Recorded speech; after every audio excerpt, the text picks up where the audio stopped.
Hello বন্ধুরা, কেমন আছো তোমরা সবাই? আশা করি তোমরা সবাই ভালো আছো। ভগবানের কৃপায় যে যেখানে আছো ভালো থেকো, সুস্থ থেকো, এই কামনাই করি। মামনের মনের কথাতে তোমাদের সকলকে সুস্বাগতম। আমিও খুব ভালো আছি। আবার আরেকটি নতুন কন্ট্রোভার্সিয়াল ভিডিও নিয়ে তোমাদের সামনে চলে এসেছি। এখন ব্যাপার হচ্ছে যে আমরা মহিলারা মহিলাদের নিয়ে কাটাছেঁড়া করি।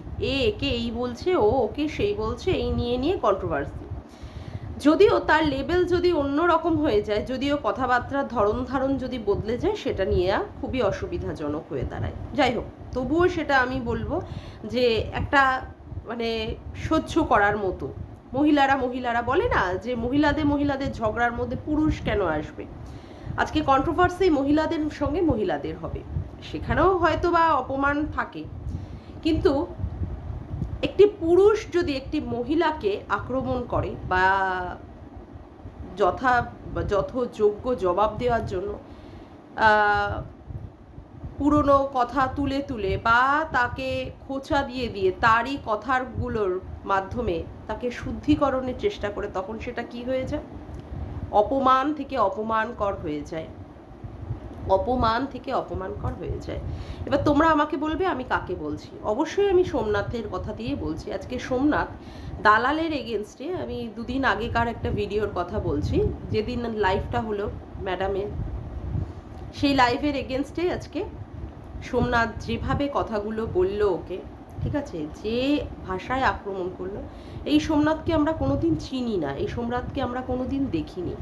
তবে কেন এই সোমনাথের জন্ম হলো? কেন সোমনাথকে এইভাবে বলতে হলো দালালের এগেনস্টে? কেন?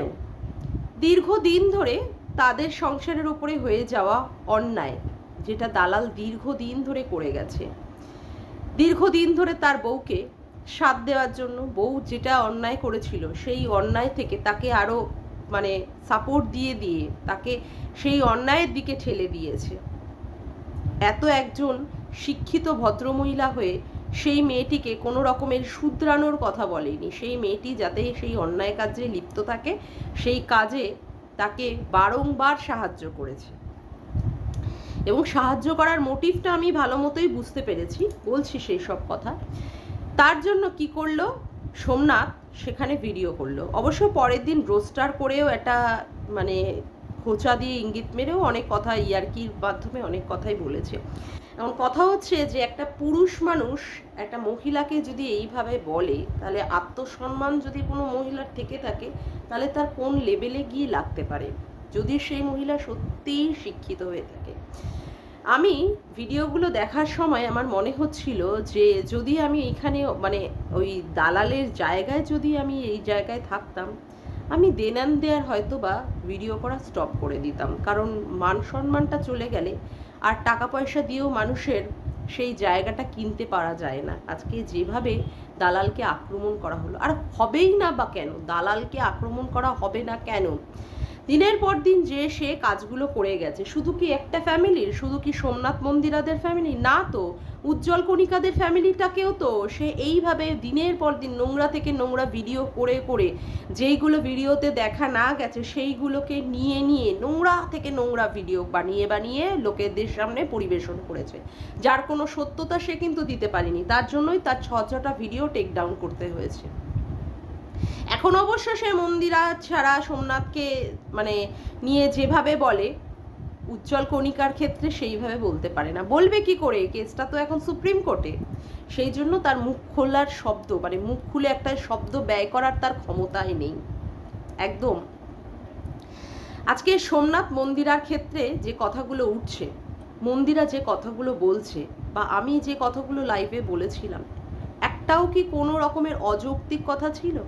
আজকে মন্দিরা বলছে যে সে যখন নোংরামিগুলো করেছে, যেটা বুঝতে পারছে সবাই, সেটা তো সেও বুঝতে পেরেছিল।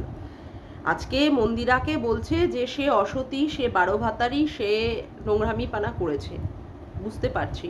কিন্তু দালাল কি সেই জিনিসটা বুঝতে পারেনি যে মন্দিরা নোংরামি পানা করছে? কেন সে হুলের বাইকের পেছনে, বাইক না তো স্কুটি, হ্যাঁ, কেন সে হুলের স্কুটির পেছনে বসে চড়ে মন্দিরার কাছে পৌঁছেছিল রানাঘাটের 6 নম্বর প্ল্যাটফর্মে? শুধুই কি অসহায় একটি মেয়েকে বা নিপীড়িত একটি মেয়েকে মানসিক দিকে সাপোর্ট দেওয়ার জন্য? না বন্ধুরা, তার মনের মধ্যেও হুলের প্রতি কোনো একটা দুর্বলতা রয়ে গেছে, তার জন্যই সে স্কুটির পিছনে চেপে মন্দিরার কাছে পৌঁছেছে। আমাদের কাছে কিন্তু সেই কথা বলেনি। এই যে হুলের মধ্যে ও কামুকতা দেখতে পায়, বারংবার কামুকতা দেখতে পায়। হুলের মধ্যে সমস্ত কিছু পজিটিভ আছে। হুলের মধ্যে ওই কি বলবো, মহিলাদের সঙ্গে লিপ্ত হওয়ার একটা ক্ষমতা প্রচুর পরিমাণে আছে। হুলের র্যাপের গানের গলা প্রচুর সুন্দর। আবার হুলকে মনে হয় যেন সে স্বপ্নে দেখেছে। গতকালকে ভিডিওতে সে বলল মনে হয় যেন সে হুলকে স্বপ্নে দেখেছে, যেখানে হুল বলছে যে মন্দিরার যে এইরকম শরীর খারাপ, বমি হচ্ছে, অমুক হচ্ছে, সেখানে মন্দিরাকে নিয়ে স্বপ্ন না, মানে মন্দিরাকে নিয়ে যেন কিছু না বলা হয়। তখন এই মহিলাকে মনে হয় না ঠাস ঠাস করে দুই গালায় দুটো চড় মেরে তার মনে হওয়ার স্বপ্নের ভিত্তিতে যে সে ভিডিও বানিয়েছে, সেই ভিডিওর উত্তরে তাকে ঠাস ঠাস করে দুটো গালে দুটো চড় মারার, হ্যাঁ, অসভ্য বদমাইশ মহিলা যে পরকীয়াকে সাপোর্ট করে, পরকীয়াকে আপে তুলে যে ভিডিও করেছে, পরকীয়ারত মহিলাকে যে সাপোর্ট করেছে, তারপরেও সেই মেয়েটি যখন সংসারে ফিরে গিয়ে সুন্দরভাবে তার বরের সাথে সংসার করছে, যাতে করে সে সংসারটা তার স্বামীর সাথে না করতে পারে, পুনরায় তার চেষ্টা করেছে। পুনরায় অতীতে ঘটে যাওয়া যে ঘটনাগুলো, অতীতে যে সমস্ত সে তার দিদির সঙ্গে ফোনে কথা বলেছে, সেই কল রেকর্ডিংগুলো কখন সে চালিয়েছে, যখন কিনা মন্দিরা সংসারে ব্যাক করেছে, যখন সোমনাথের সাথে সুন্দরভাবে সংসার সে করছে, তখন এই সমস্ত কল রেকর্ডিংগুলোকে দিনের পর দিন ফাঁস করেছে। দিনের পর দিন কেন ফাঁস করেছে? যাতে করে মন্দিরা সুন্দরভাবে সোমনাথের সাথে সংসারটা না করতে পারে। তার মানে হচ্ছে ওর উদ্দেশ্য ছিলই যে সোমনাথের সাথে সংসারটা না করে হুলকে বিয়ে করে হুলের সাথে যদি সংসারটা করতো তাহলেই ঠিক থাকতো। তা প্রথম থেকেই কিন্তু ও বলে গেছে তুই একজনের সাথেই সম্পর্কে থাক। তাহলে একজনটা বলতে কিসের? একজনটা তোর ওর বরের কাছেই ফিরে এসেছে। ও দুজন ছিল, সোমনাথ না হলে হুল, তো ও তো ওর বরের কাছেই ফিরে এসেছিল। তাহলে তো একজন বলতে তো তাহলে সোমনাথ যদি একজনের দলের মধ্যে পড়ে, তাহলে তো ঠিকই করেছে মন্দিরা, অন্যায় করেছে, ভুল করেছে, তারপরে তার বর তাকে মেনে নিয়েছে, চলো মেনে নিলাম, এবং তার জন্য সে মানসিকভাবে এখন বিধ্বস্ত। মন্দিরা যে লজ্জিত নয় সেটা কিন্তু নয়, মন্দিরাও কিন্তু লজ্জিত, কারণ তাকে আমি লাইভে দেখেছি, সত্যিই সে লজ্জিত।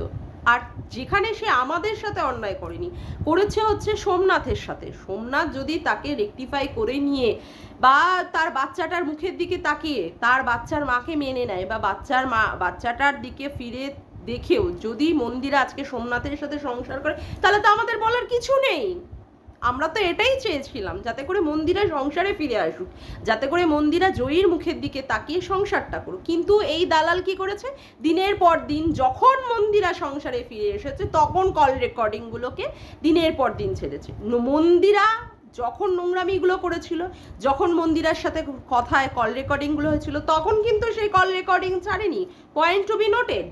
কখন সেটা ছেড়েছে যখন মন্দিরা সংসার ভালো মতো তার বরের সাথে করা আবার শুরু করেছিল, পুরনো কথা ভুলতে চেষ্টা করছিল, এবং সুন্দরভাবে তার সংসারটাকে, তার মেয়েকে, তার বরকে নিয়ে এগিয়ে যাওয়ার চেষ্টা করছিল, তখন এই সমস্ত ভিডিওগুলো করে কল রেকর্ডিংগুলোকে তাকে শুনিয়েছে।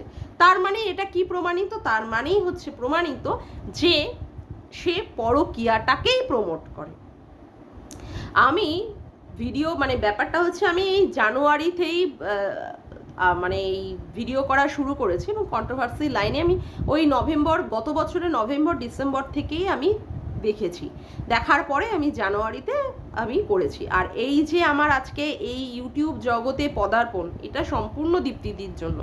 আজকে আমার যাই কিছু হয়েছে, যে কোনো মানে যতটুকুই গ্রো হয়েছে কিনা, সবটাই দীপ্তিদির জন্য। কারণ দীপ্তিদি আমাকে সাপোর্ট না দিলে, দীপ্তিদি আমাকে না বললে যে তুমি ইউটিউবটা করো, তাহলে হয়তো আমার এই জার্নিটাতে আসা হতো না। যাই হোক, সেটা বড় কথা না।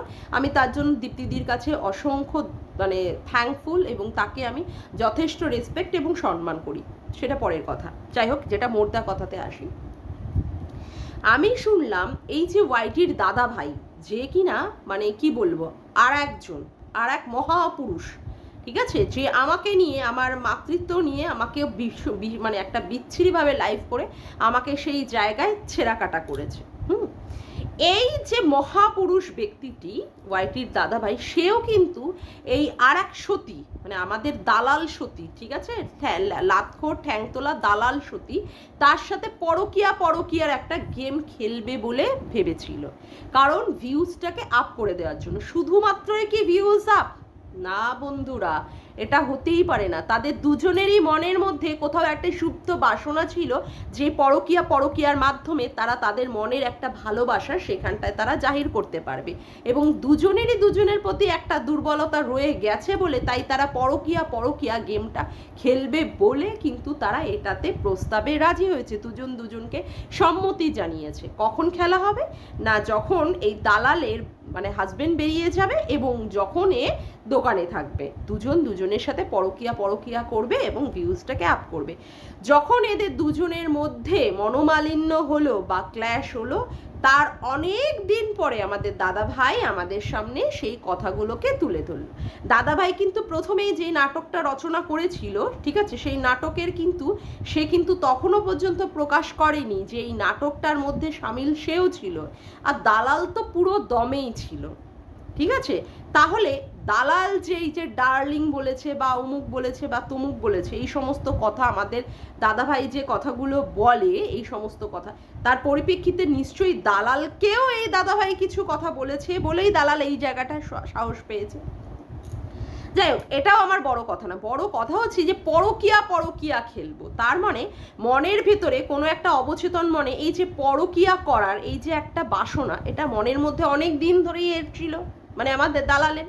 যেহেতু সে বরের দ্বারা স্যাটিসফাইড হয় না, তার জন্য সে একটা পরকিয়ার মতো জিনিস সে ভালো মানে পছন্দ করে, তার জন্যই না এই নাটকটা সে রচনা করেছিল দাদা ভাইয়ের সাথে। তারপরে সে কি দেখলো, মন্দিরা পরকিয়া করছে, মন্দিরার একটা বড় চ্যানেল, যে চ্যানেল কিনা সত্যি 10 বছরের একটি ছেলের সাথে পরকিয়ায় যুক্ত হয়েছে, লিপ্ত হয়েছে। তার মনের মধ্যে যে কোথাও একটা সুপ্ত বাসনা ছিল যে পরকিয়াটা তার মনের মধ্যে একটা রয়ে গেছে যে পরকিয়া সে করবে, সেটা যেহেতু সে করতে পারলো না, আর মন্দিরার মধ্যে তার প্রতিফলনটা বা তার প্রতিচ্ছবিটা সে দেখে নিয়ে তখনই মন্দিরাকে সে সাপোর্ট করতে চলে গেল। এখন বলতে বসেছে যে সে সবচেয়ে বড় ভুল করেছে, কিন্তু ভুলটা সে কেন করেছে বন্ধুরা?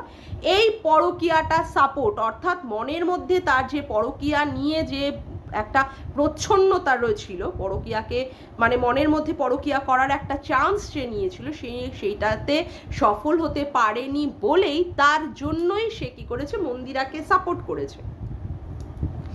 এবার আর একটা ব্যাপার হচ্ছে, সে মানে বিভিন্ন পুরুষে আসক্ত, মানে আমাদের দালালের কথা বলছি, আমাদের দালাল বিভিন্ন পুরুষ বলতে এই যে সোমনাথের মেরুদণ্ড নেই, সোমনাথ শনিবার ছাড়া মানে দিতে পারে না, সোমনাথের আবার ঠিক মেইন পয়েন্টটাকে ছবি তুলে হেডলাইন দিতে হয়েছে। তারপরে আমাদের উজ্জ্বলের বান্টুতে বসার মতো জায়গায়ও সে প্রকাশ করে দিয়েছে উজ্জ্বলের বান্টুতে বসবে। আবার যে দাদা ভাইয়ের সাথে সে পরকিয়া গেমটা খেলবে ভেবেছিল, সেই দাদা ভাইয়েরও আবার ক্যাকটাসে বসবে, দেখবে ক্যাকটাসটা ঠিকঠাক আছে নাকি। দাদা ভাইও অবশ্য তাকে সেই ক্যাকটাসের সমস্ত কিছু ফেলে ফুলে মানে সমস্ত কিছু জিনিস ফেলে ফুলে তাকে বুঝিয়ে দিয়েছে যে তার ক্যাকটাসটা সঠিক আছে। তারপরেও আবার তাদের দুজনকে লাইভ স্ট্রিমে দেখা গেছে, এটা অবশ্য বড় কথা নয়। যাই হোক, তারপরে আমাদের সন্দীপের কথাবার্তা শুনে, মানে যে সমস্ত কল রেকর্ডিংগুলো সে ফাঁস করেছিল ওই আসানসোলের কেসটা নিয়ে, সেখানেও তার বলতে হচ্ছে সে নাকি ক্রাশ খেয়ে গেছে। মানে আবার হুলের ব্যাপারে, হুলের মধ্যে সে মানে প্রচণ্ড পরিমাণে কামুকতা খুঁজে পায়, আবার ল্যাটাদীপ্তের মধ্যেও সে পৌরসত্ব খুঁজে পেয়েছে, যেহেতু ল্যাটাদীপ্তকে তার ভিডিওতে বলতে হয়েছে গামলার হাতটা যেন সে শক্ত করে ধরে, কোনো দিন যেন সে না ছাড়ে। তার মানে এই যে এতগুলো পুরুষ নিয়ে যে কথাবার্তা চলে বা চর্চিত হয়, এই পুরুষগুলো কেন আসে? নিশ্চয়ই ওর স্বামীর দ্বারা ও স্যাটিসফাইড হতে পারে না, তার জন্যই না এতগুলো পুরুষের নাম একটি মাত্র মহিলার মুখ দিয়ে বারংবার বেরিয়ে গেছে। আজকে যে পুরুষকে নিয়ে আজকে যে এত কাটাছেঁড়া হচ্ছে বা অমুক হচ্ছে তমুক হচ্ছে, কেন এতগুলো পুরুষকে নিয়েও কাটাছেঁড়া কেন করছে? তার মানে ওর গোপন মনের মধ্যে কোথাও সেই ব্যাপারটা, মানে ও যে ভালোবাসাটা চায়, ও যে রাফ অ্যান্ড টাফ, ওর কথাতেই, ওর ভিডিওতেই আমি রাফ অ্যান্ড টাফ শব্দটা চেয়েছি, মানে শুনেছি ওনাকে রাফ অ্যান্ড টাফ পুরুষ চাই। যেহেতু ওর বরটা সেই রাফ অ্যান্ড টাফ নয়, তাই প্রত্যেকটা পুরুষের মধ্যে ও সেই রাফ অ্যান্ড টাফটাই খুঁজে পেতে চায়, যেটা কিনা সে না পাওয়ার জন্য এই বিভিন্ন পরকীয়াতে লিপ্ত মানুষকে সে সাহায্য করতে যায়। এবার ব্যাপার হচ্ছে যে এত একটি শিক্ষিত মেয়ে, যে শিক্ষিত মেয়ে হওয়ার পরেও সে সাকসেস পায়নি, ঠিক আছে, সে কিনা চাকরি বাকরি পায়নি, তাই তার মনের মধ্যে কি ছিল যে আজকে যদি আমি পরকীয়ারত ওই মহিলাটাকে যদি সাপোর্ট করতে পারি তাহলেও আমার ভিউজ আর্ন হবে। আর এই ধরনের কল রেকর্ডিংগুলো যদি আমি রেখে দিই, পরবর্তীকালে যদি মন্দিরা আবার সোমনাথের কাছে ফিরে আসে তাহলে ওর সংসারটাকে করতে দেবো না, এবং এই কল রেকর্ডিংগুলো শুনিয়ে শুনিয়ে ও যে কত মহা সতীত্বগিরির কাজ করছে এইগুলো দিয়ে দিয়ে কল রেকর্ডিংগুলো রিভিল করে করে সে কি করতে পারবে, ভিউজ আর্ন করতে পারবে, এবং ভিউজের মাধ্যমে সে রেভিনিউ জেনারেট করতে পারবে, তাহলেই তার টাকা আসবে। মানে এই যে টাকা ইনকামের যে একটা যে মাকসাদ বা একটা ইচ্ছা, সেটা তার মনের মধ্যে থেকে অনেক দিন ধরেই ছিল, মানে সে সব দিক থেকে টাকা খেতে চেয়েছিল। আজকে মানে মন্দিরা সোমনাথ বলেছে যে ওদের সন্তানটাকে নিয়ে এরা মানে প্রচণ্ড পরিমাণে এমনভাবে ভিডিও করছে যাতে করে মেয়েটিও ডিপ্রেসড হয়ে যাচ্ছে, হতেই পারে। আজকে আমার কথা হচ্ছে যে বলছে যে বাচ্চাদের নিয়ে সবাই ট্রাম্প কার্ড খেলছে, কিন্তু প্রশ্ন হচ্ছে বাচ্চাদের নিয়ে ট্রাম্প কার্ড খেলছে কেন এরা কেন খেলছে? আজকে সূচনা কি বাচ্চাদের নিয়ে ট্রাম্প কার্ড খেলা এরাই তৈরি করেছে, মানে এরাই সৃষ্টি করেছে বাচ্চাদের নিয়ে ট্রাম্প কার্ড খেলা? না তো, বাচ্চাদের নিয়ে ডাক বা বাচ্চাদের নিয়ে এই ধরনের কন্ট্রোভার্সি করা শুরু করেছে তো দালাল। আজকে সেইখানে জব্দ করতে গিয়ে মানে দালালকে জব্দ করার জন্য এই সমস্ত কথাগুলো তখন বেরিয়ে আসছে যে দালাল কিভাবে বাচ্চাদেরকে টানতে পারে। শুধুমাত্র কি সোমনাথ মন্দিরা? না তো, সোমনাথ মন্দিরার বাচ্চাটাকে সে কি বলেছে, মন্দিরা যে সমস্ত নোংরামিগুলো করছে সেইগুলো পরবর্তীকালে তার মেয়েটাও করবে, অর্থাৎ জয়ীও করবে। আচ্ছা, তারপরে কথা হচ্ছে সন্দীপের বাচ্চাটাকে যখন এই ক্যাথাকুরানি ছেড়ে চলে গেল, ক্যাথাকুরানিকে তো আটকায়নি, বরঞ্চ ক্যাথাকুরানির অভাবের জন্য যখন বাইরে থেকে ক্যাথাকুরানির ছেলেকে সবাই গিফট দিয়েছে, সেই গিফটের প্রতিও নজর, সেই গিফটটা কেন বাচ্চাটাকে দিয়েছে। আবার ওইদিকে পিয়ার ছেলে যে কিনা আজকে এই রকম একটা থ্যালাসেমিয়ার মতো মারণ রোগে আক্রান্ত, সেই বাচ্চাটাকে কেন লোকে টাকা দিচ্ছে, কেন লোকে এইভাবে ওকে টাকা দিয়ে সাহায্য করবে, বা ওর আইবিএম, হ্যাঁ আইবিএমই তো না, যাই হোক bone marrow transplant, BMI, BMT মনে হয়, বোন ম্যারো ট্রান্সপ্ল্যান্ট, হ্যাঁ বিএমটি, হ্যাঁ বোন ম্যারো ট্রান্সপ্ল্যান্ট। তো এটা করাতে গিয়ে যে টাকাগুলো লোকে দিয়েছে সেখানে হিসাব, কে কে টাকা দিয়েছে, মানে এ প্রত্যেকটি বাচ্চাকে নিয়ে কথা বলেছে। শুধু তাই, আজকে মানে ইপসিতাদি কেন রেগে যাচ্ছে, ইপসিতাদির তো একটাই কথা, এবং তো দিদি ঠিকই বলছে যে আজকে যে কন্ট্রোভার্সি ক্রিয়েটার টু ক্রিয়েটার যা ঝামেলা হওয়ার হবে, ঠিক আছে, সেখানে যদিও বা তার হাজব্যান্ডকে নিয়ে বলে তাও সেটাকে মেনে নেওয়ার মতো, কিন্তু তার বাচ্চা কেন কন্ট্রোভার্সিতে আসবে? আজকে যখন তার খালি এই জায়গাটা নিয়ে মানুষে যখন কন্ট্রোভার্সি করে তখন তার চোখে দিয়ে জল চলে আসে। তাহলে যাদের বাচ্চাকে নিয়ে সে টেনে টেনে কন্ট্রোভার্সি করছে, যাদের সন্তানদের নিয়ে এইভাবে করছে, তাদের মা বাবার মনের মধ্যে তাহলে কি এফেক্ট পড়তে পারে একবার সেটাও তো বিচার করার বিষয়। আজকে কেন এরা এদের বাচ্চাকে নিয়ে ট্রাম্প কার্ড খেলার কথা বলছে, কেন?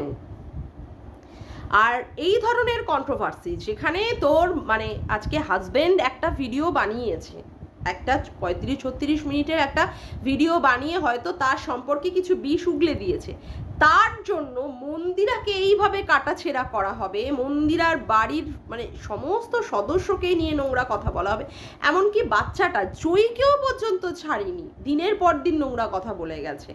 ওর মেয়ে নাচ কি করে, ওর মেয়ে পড়াশুনো কিছুই শেখে না, ওর মেয়ে জামা কাপড় এইভাবে পরে, বাবা কি সাজগোজ, লিপস্টিকটা কিভাবে পরায়, মানে প্রত্যেকটা বিষয় নিয়ে মেয়েটাকে করে গেছে। অথচ মেয়েটাকে নিয়ে যখন মন্দিরা এইখান থেকে ওখানে যখন ঠক্কর খেয়ে বাঁদরিয়া অমুক জমুক জায়গা যখন ঘুরে বেড়াচ্ছিল, তখন কিন্তু এ সুবুদ্ধি দেয়নি যে তুই যে মেয়েটাকে নিয়ে এইভাবে দিনের পর দিন ঘুরে ঘুরে বেড়াচ্ছিস, মেয়েটার ভবিষ্যৎটা তুই ভেবে দেখেছিস?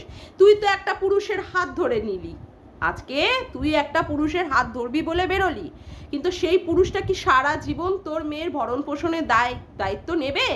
আর আমরা এই ধরনের জিনিস ভীষণ পরিমাণে দেখে দেখে আজকে একটা ভীতগ্রস্ত হয়ে গেছি, যে এই যে মায়েরা, যে সমস্ত মায়েরা অন্য পুরুষকে বিয়ে করে, তার আগের সন্তানকে কিন্তু, যাকে সে বিয়ে করেছে, যে মাটি, সেই পুরুষ কিন্তু তাকে সেইভাবে দেখে না, তাকে মলেস্টেড চোখে দেখে এবং তার সঙ্গে ভীষণ পরিমাণে ফিজিক্যাল হয়ে সেই মেয়েটিকে ধ্বংস করে দেয়, অর্থাৎ তার বাচ্চা মেয়েটির কথা বলছি। সেক্ষেত্রে তো জয়ীর জীবনটাই একটা, মানে কি বলবো, একটা অন্য রকমের খাতে চলে যাচ্ছিল। জয়ীর জীবনটাই তো একটা অনিশ্চিতে ছিল। সেখানে তাকে তো সেই বুদ্ধিটা দেয়নি যে তুই তোর বাড়িতে ফিরে যা, তুই তোর সংসারে ফিরে যা, তুই কেন এ ধরনের কাজ করছিস, তাহলে আমার সাপোর্টটা পাবি না, আমি তাহলে তোকে নিয়ে ভিডিও বানাবো না। যদি তার মধ্যে সৎ বুদ্ধি থেকে থাকতো, যদি এই দালালের মধ্যে সৎ চিন্তাটা থেকে থাকতো যে ও নোংরামি পানা করছে, আমি কেন ওকে নিয়ে এই ধরনের কথা বলে বলে ভিডিও করে করে আমি আর্ন করব। এর পরবর্তীকালে যখন এরা স্বামী স্ত্রীতে মিল হয়ে যাবে, তাহলে তো সেই ক্ষেত্রে আমি আঁটি গড়াগড়ি খাবোই। যেই প্রশ্নটা আজকে আসছে, এই ভবিষ্যৎটা তো ভেবেই কাজ করাটা উচিত ছিল।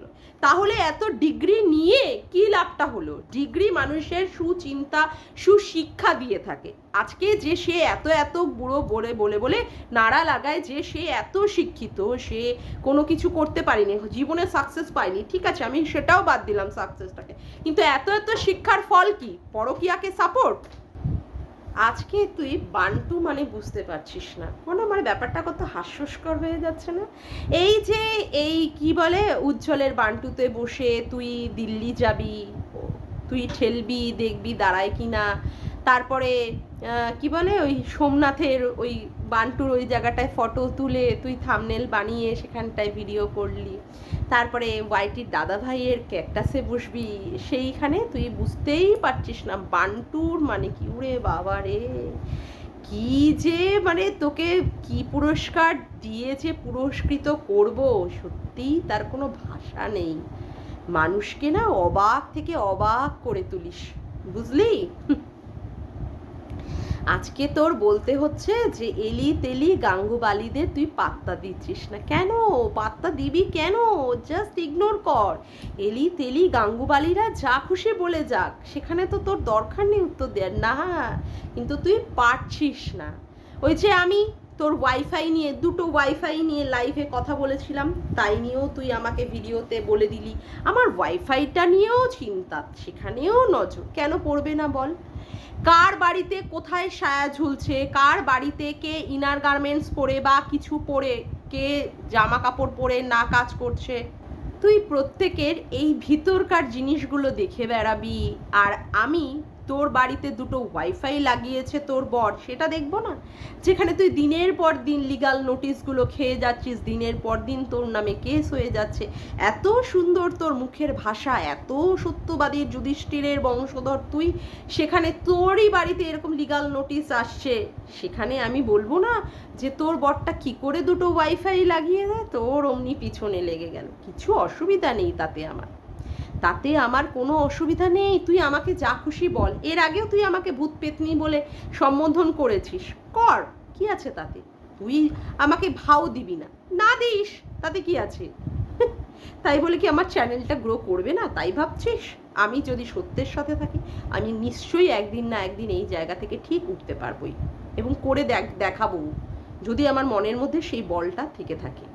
কারোর দরকার নেই, কিন্তু তুই যে এই ধরনের নোংরামিগুলো করছিস, সেটার অবশ্যই অবসান ঘটাতেই হবে, এবং ঘটাবই, যে যেন তেন প্রকারে, এবং যারা করবে তাদের সাথে আমি পাশে আছি, সেটা তুই ভালো বুঝে গেছিস। সেই যে তোর মিট আপে গিয়ে তোকে জন্মদিনের উইশ করে আমি বুঝিয়ে দিয়েছিলাম যে আমার অবস্থানটা, এবার আমি ওয়াইটিতে চলে এসেছি। যাকে বন্ধুরা, আজকের মতো ভিডিওটা আমি এখানেই শেষ করলাম। আমার ভিডিওটা যদি তোমাদের ভালো লেগে থাকে তবে অবশ্যই একটি লাইক করো, কমেন্ট করো, শেয়ার করো, চ্যানেলটিকে বেশি বেশি করে সাবস্ক্রাইব করে রেখো, আর অল নোটিফিকেশান বেলটিকেও অন করতে ভুলো না। আজকের মতো আসি বন্ধুরা, আবার দেখা হচ্ছে একটি নতুন ভিডিওতে। Bye, tata.